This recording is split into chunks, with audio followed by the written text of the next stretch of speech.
നിക്ഷേപകർ. ഇപ്പോൾ CPM ജനകീയ പ്രതിരോധ ജാഥയ്ക്ക് സമാപനമാവുകയാണ്. സമാപന ചടങ്ങിൽ CPM general secretary Sitaram Yechury സംസാരിക്കുന്നു. അതിലേക്ക്. ജനകീയ പ്രതിരോധ ജാഥ covered all the 140 constituencies in the state of Kerala, has met for a period of 4 weeks.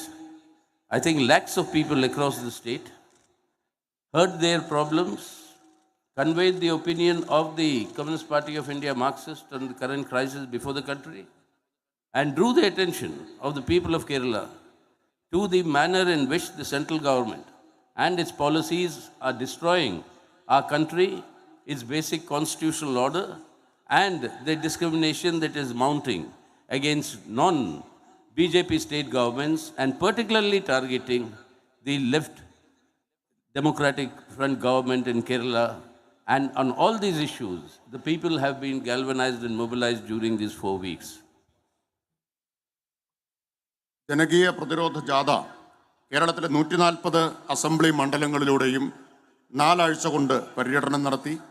ലക്ഷക്കണക്കിന് ആളുകളുമായി നമ്മുടെ രാജ്യത്തെ ബാധിക്കുന്ന സുപ്രധാനമായ പ്രശ്നങ്ങളെ സംബന്ധിച്ച് ജാഥയിലൂടെ സംവദിക്കുകയുണ്ടായി.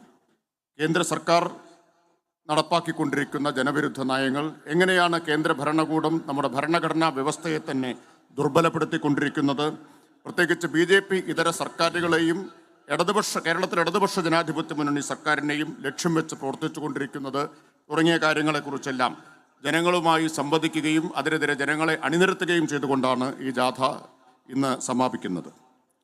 The focus on LDF in Kerala is because the BJP and the central government is very well aware that if there is one non-BJP state government in the country that is offering an alternative direction for development and for people's welfare, it is the LDF government in Kerala. And that is why they do not want this alternative to be propagated amongst the people of the country, and therefore the specific targeting of the LDF government comes from that understanding. A lot of untruths were spread by no less a person than the Union Home Minister.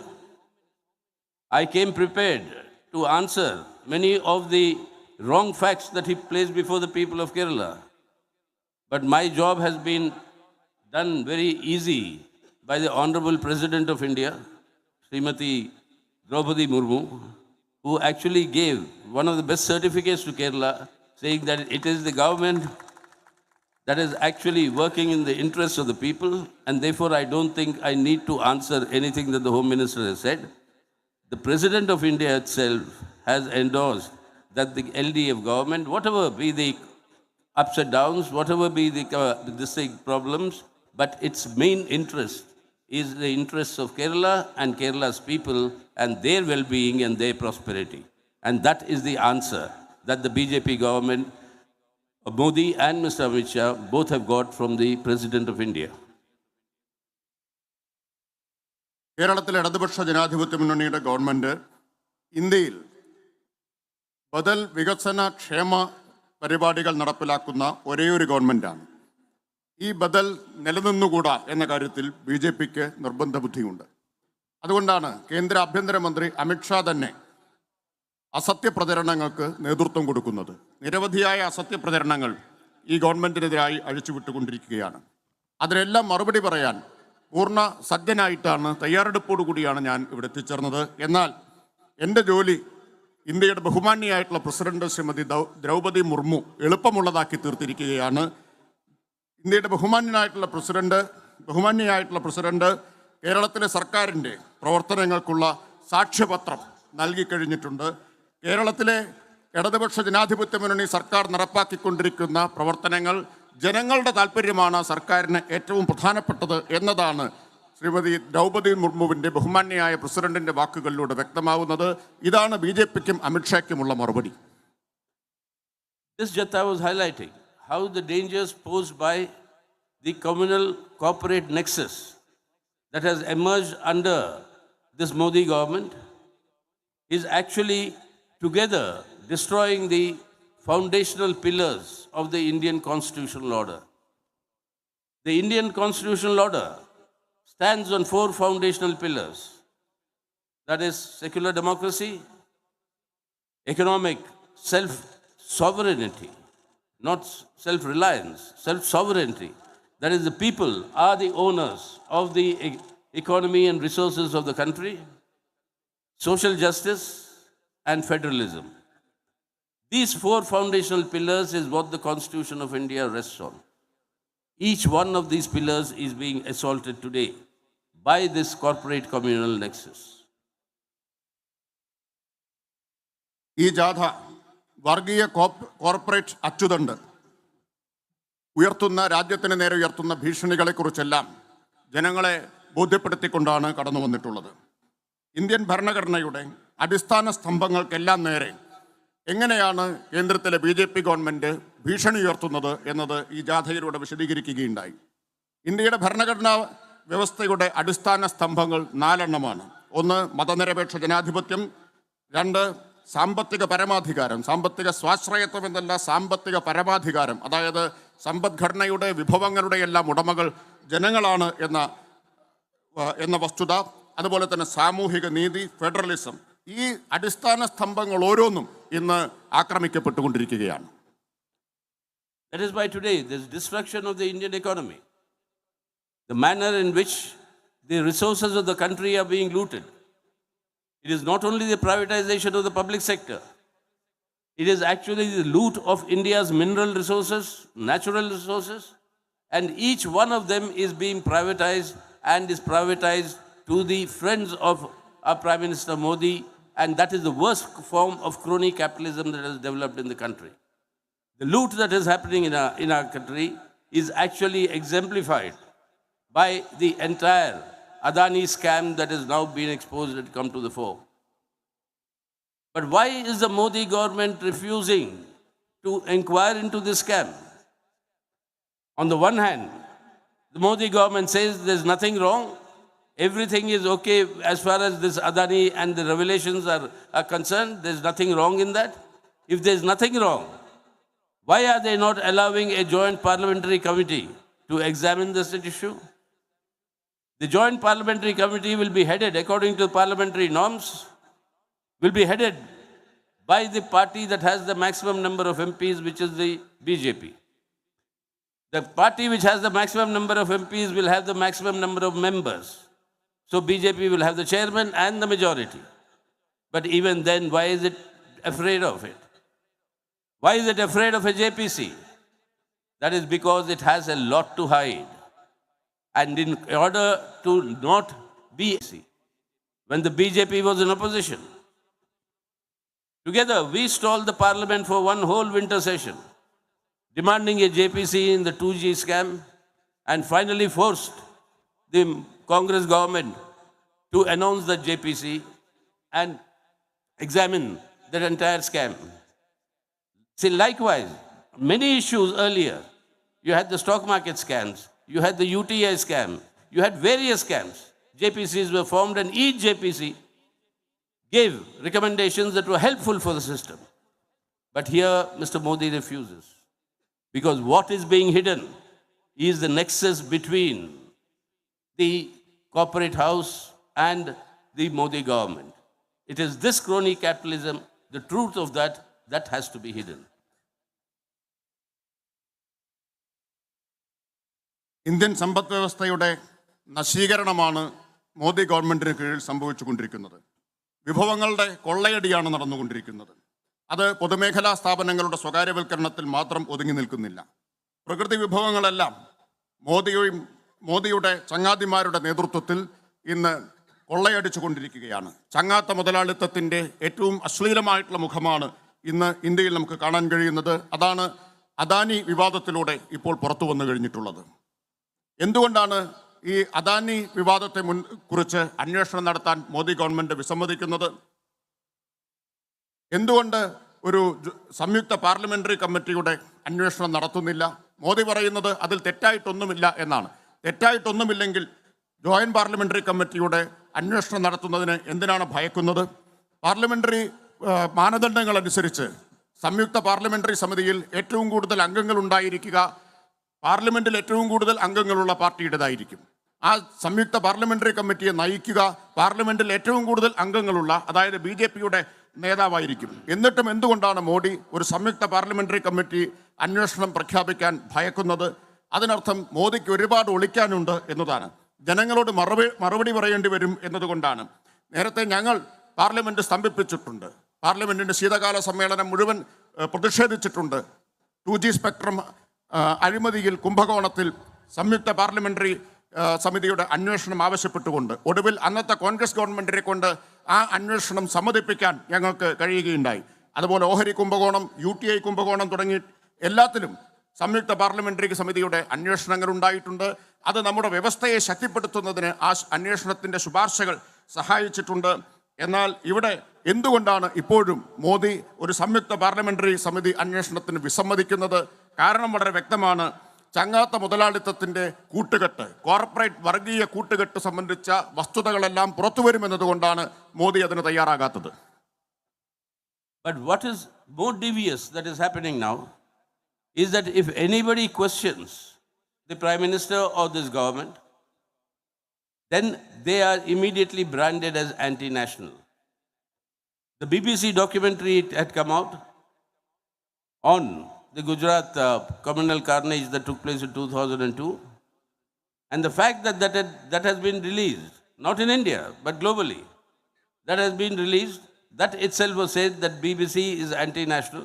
It may be, but the exposure of Mr. Modi and the exposure of the BJP, that is treated as anti-national. Mr. Modi himself, Prime Minister, in the Parliament, has said, you may raise any questions about me, but I have the support of 140 crores of Indian people. How can the Prime Minister lead in spreading disinformation? Mr. Modi is the Prime Minister because in the last election, BJP won the election with a majority of MPs, but it polled only 37% of the vote.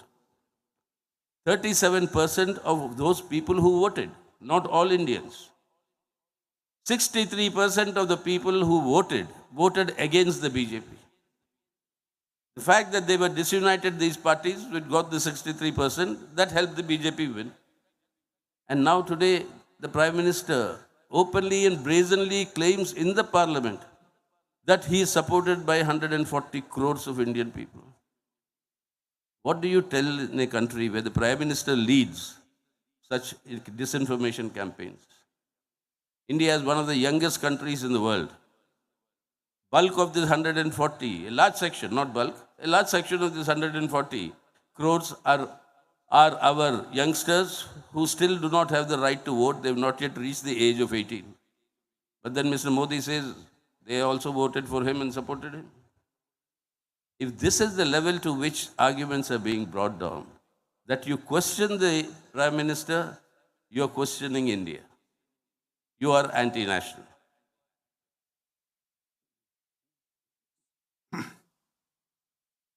ആരെങ്കിലും മോദി സർക്കാരിൻ്റെ നടപടികളെ ചോദ്യം ചെയ്താൽ അവരെയെല്ലാം ദേശവിരുദ്ധരായിട്ട് മുദ്രകുത്തുന്നതാണ് ഇപ്പോൾ ഏറ്റവും ഗുരുതരമായിട്ടുള്ള കാര്യം.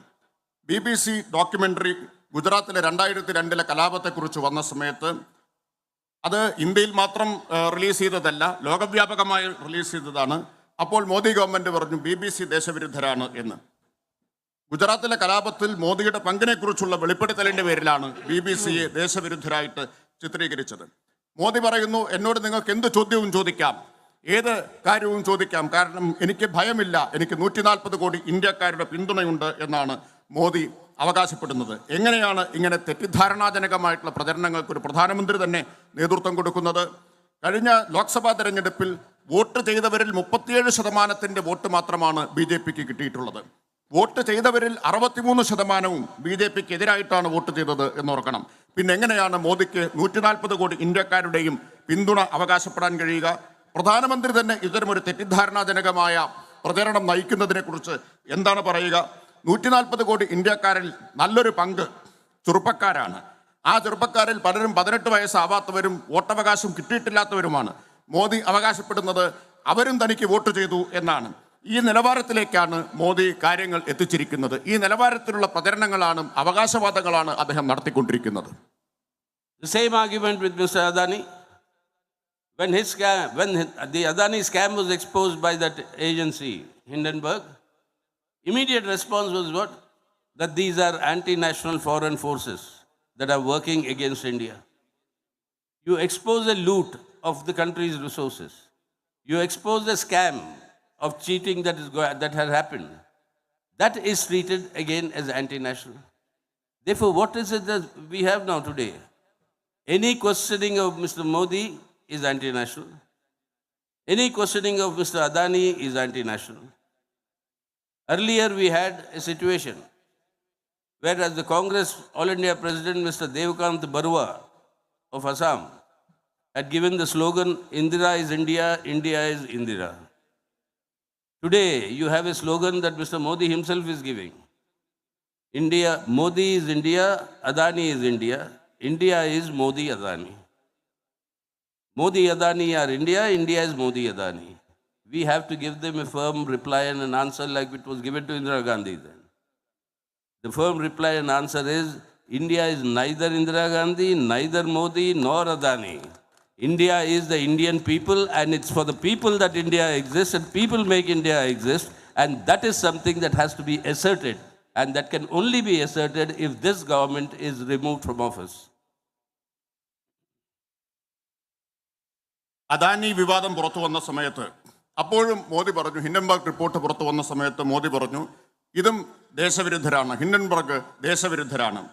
നമ്മുടെ രാജ്യത്തെ കൊള്ളയടിക്കുന്നത് സംബന്ധിച്ച വസ്തുതകൾ പുറത്തു കൊണ്ടുവന്നാൽ അതും ദേശവിരുദ്ധതയായിട്ടാണ് ചിത്രീകരിക്കപ്പെടുന്നത്. മോദിയെ ചോദ്യം ചെയ്താൽ അത് ദേശവിരുദ്ധതയാണ്. മോദിയുടെ ചങ്ങാതി അദാനിയെ ചോദ്യം ചെയ്താൽ അതും ദേശവിരുദ്ധതയാണ്. അങ്ങനെ ചോദ്യം ചെയ്യുന്നവരെല്ലാം ദേശവിരുദ്ധരാണ്. പണ്ട് AICC പ്രസിഡന്റായിരുന്ന DK ബറുവ അദ്ദേഹം ഒരു മുദ്രാവാക്യം ഉയർത്തുകയുണ്ടായി, ഇന്ത്യ എന്നാൽ ഇന്ദിരയാണ്, ഇന്ദിര എന്നാൽ ഇന്ത്യയാണ് എന്ന്. ഇപ്പോൾ മോദിയും അത് തന്നെയാണ് ചെയ്യുന്നത്. മോദി പറയുന്നു ഇന്ത്യ എന്നാൽ മോദിയാണ്, ഇന്ത്യ എന്നാൽ അദാനിയാണ്. അദാനി എന്നാൽ ഇന്ത്യയാണ്, മോദി എന്നാൽ ഇന്ത്യയാണ്.